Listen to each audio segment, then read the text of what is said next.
So ayun, meron ako ni-review na isang Ola ngayon na hindi ko naman sinasadyahin lang. Basta something na ni-review ko siya, no? At ngayon, dahil hindi ako nakapagbayad agad-agad sa kanila, meron daw akong nilabag sa batas na kung saan ay bihira ako marinig ito. At nalasan stapa, swinger sila, di ba? Pero ito meron daw akong nilabag sa rules and regulation ng BSP. Yung daw po Anti-Money Laundering Act o AMLA. Explain ko sa inyo sa video ito. Alright, welcome back mga kadyani. Muli, bago tayo magsimula ng ating tatalakayin, ay maglalambing po ako sa inyo na paki-follow po ang aking mga social media account on Facebook, TikTok at itong aking YouTube channel. Paki-like na rin po, share at hit nyo na po yung notification bell para updated po kayo sa mga videos na ginagawa natin dito about sa usapang online lending app. So yun nga, may tinatry kasi ako ng mga Ola ngayon for review at hindi para utangan at magbayaran. Tandaan niyo ha, nire-review ko sila para magkaroon kayo ng magandang heads up kung okay ba talaga yung Ola, kung hindi ba siya bad experience para sa akin at para malaman nyo at malaman ninyo kung legit ba talaga siya o hindi na mauutangan, kung sakto ba talaga yung ating mga makukuha.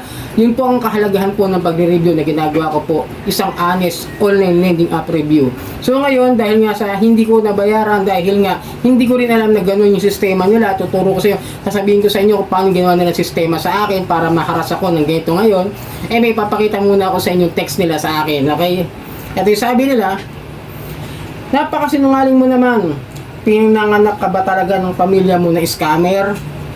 However, it is subject to the rules and regulations of the BSP, the Anti-Money Laundering Act o AMLA, as amended in Republic Act number. Tapos wala na, ganyan lang, putol siya. Wala na ako na-receive na text, ganyan. Ganyan na siya. So, meron daw ako nilabag na Anti-Money Laundering Act. Natatawa ako sa inyo. Totoo lang, no, mga Ola, na wala nga kayo sa SEC na ginouble check ko yung inyong app dyan sa recorded online lending platform ng SEC. Hindi ko kayo makita. Tapos ngayon sasabihin nyo ako yung may nilabag na batas. How ironic na kayo ang unang-unang lumalabag ng batas. Tapos sasabihin nyo ako may nilabag na Anti-Money Laundering Act. Alam nyo ba yung batas na Anti-Money Laundering Act? Ha? Mag-aral kasi kayo! Ay mga pasok lang ng pasok dyan sa mga kumpanya na hindi naman na alam yung tamang proseso ng pagpapautang unang-una. Ha? Ipapalawag ko muna sa inyo yung ginawa nila sa akin, no? Kung bakit ako nagkaroon ng utang dito sa isang Ola na ito. Ayoko munang expose sa inyo dahil may pinaplano ako dito sa Ola na ito. Okay? Pero mag-ingat kayo dyan sa mga text links na binibigay ng mga Ola. Huwag kayo mag-download. Hanggat maaari, kumukuha lang kasi ng mga info yan. Pero yung ginawa sa akin yan I download the app through text link and then kinuha yung mga info ko. At ang style nila ngayon ay kukunin muna kung ano yung e-wallet o bank account na ginagamit nyo para sa pag-disburse ng pera. Okay, yun muna ang ginagawa nila. Kukunin nila yung yung e-wallet, something kung ano man yung talaga ginagamit nyo para sa transaction niyo. Then magsasabi lang sila na papakita nila sa inyo kung magkano yung loan offer. Loan offer lang ha, hindi pa talaga asin yung payment details. Pinakita sa akin 1,000 and then for 7 days.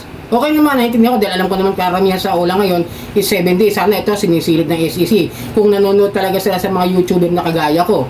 Diba? Ang daming YouTuber dyan na puro 7 days na nawawala na nga yung due process na 1 month Diba? Tapos ngayon, may nag-notif sa akin na just wait for a text or notification or a call kung approve ba ako o hindi. Walang dumating na text na approve ako o something.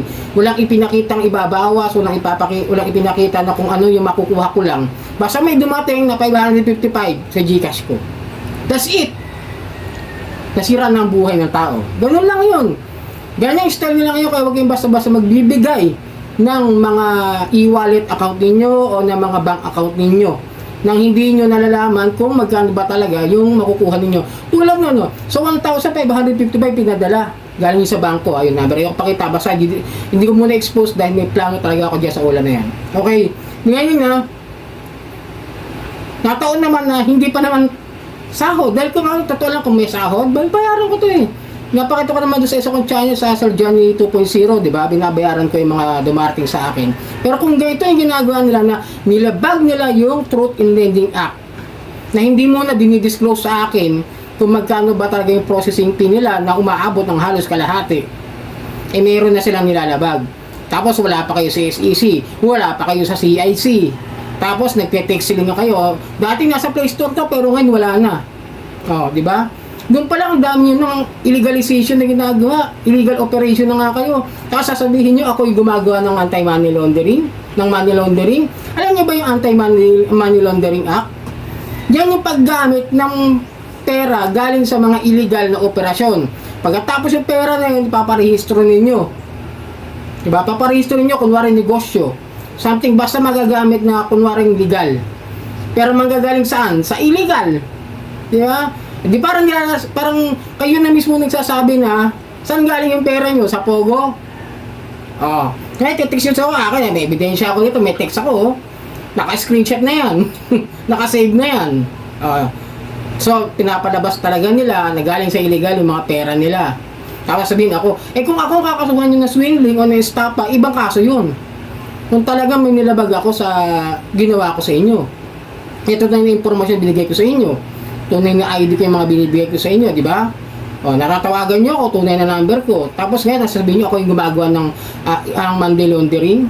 Samantalang kayo, saan galing yung pera na pinagpupuhunan ninyo pagpapautang? Di ba? Questionable. Big question. Then SEC, pakisilip, mga 7 days. Kung talaga nanonood kayo sa aming mga YouTuber, di ba? Sabi nyo naman doon sa Senate hearing, nalalaman nyo yung tapal-tapal system dahil sa mga YouTuber na gumagawa ng ganitong mga content. Kung talagang pinapanood nyo kami, dapat nasisilip nyo na yung 7 days na yan. Nasaan na yung essence ng 1 month? Nasaan na yung essence ng 15% per month ng 10,000 pababa hanggang 4 months ang bayad dapat? Hindi ba? Noong pa lang, ang dami nang nilalabag. Pagkatapos, dumadami pa yung ola na abusado. Noong pa lang, question na. Kaya, ako, kung pwede lang pumunta sa SEC, ang dami kong itatanong sa kanila kung anong sistema ba ang ginagawa nila, ba't di nila matanggal yung mga abusadong ola na yun na pagkadami-dami report. Sabagay, may pagkukulang din talaga yung mga ola victims. Pagkukulang lang, hindi pagkakamali. Pagkukulang, na kung saan kailangan din kasi ang mga file complaint ninyo sa SEC na kailangan nyo patunayan at disclose this sa SEC na kaya kung gusto nyo kasuhan ninyo. Kung may harassment, PNP, NBI at PAO. Yun po. Diba? Tapos yun na. Diba? Kaya paalala ko sa inyo, huwag kayong basta-basta magda-download ng mga link na nasa text. Huwag kayong basta-basta. Tulad nyo, may mga harassment pa rito pero hindi ko muna ipapakisa. Yun lang. Doon kasi ako nabigla na meron daw ako nilabag na balas about sa money laundering. Kakatawa lang. Kakatawa lang na kayo yung basa-basa nag-send. Pagkatapos, sasabihin nyo ako yung may ginawang kabalbalan doon sa Money Laundering Act. Tanong lang, saan galing yung pera nyo? Bakit kayo mismo nagsasabi ng ganyan? Saan nagagaling yung puhunan ninyo? Bakit kayo nagpupront sa akin ng ganyan? Kung talaga may nilabag ako sa inyo na pagkakamay doon sa utang ko, pwede naman kayo pumunta sa bahay. Di ba? Yun ang una nyo text sa akin, pupuntahan nyo ako sa bahay. Nung sinabi ko yung sa kapatid ko na pag may pumunta picture, wala naman nagpupunta. Ganyan kayo. Hanggang salita lang naman kayo mga ola eh. Hindi, buti pa nga yung home credit o yung Digio doon, nagpupunta sa bahay. At least nakikita namin yung agent, nakakausap namin ng maayos ang settlement kung sakaling pupunta sa bahay. Hanggang kayong i-disclose, i-disclose naman namin yan eh. Pero kung ganito gagawin ninyo, may mga babalik ka rin kayong sistema sa paniningil, guguluhin ninyo, bibigyan nyo ng problema yung tao about this. I doubt na babayaran na talaga kayo ng mga tao. Pero basta ako, may plano ako dito sa ola na ito. Kaya ako kung nanonood itong mga to. So yun, sana makatulong nga, mag-ingat kayo dito sa mga ganitong klase. At kung makatanggap kayo ng ganyang klase ng mga messages, yung may nilabag doon kayo sa batas, huwag na kayo maniwala. Para sa akin, nang lang yun nang aaning lang yung mga yan. So sana nakatulong ang video ito. Muli, maglalambing ako sa inyo. Napakipollow po ang aking mga social media account. Ang Facebook, TikTok at itong aking YouTube channel. Maraming pong salamat at hanggang sa muli.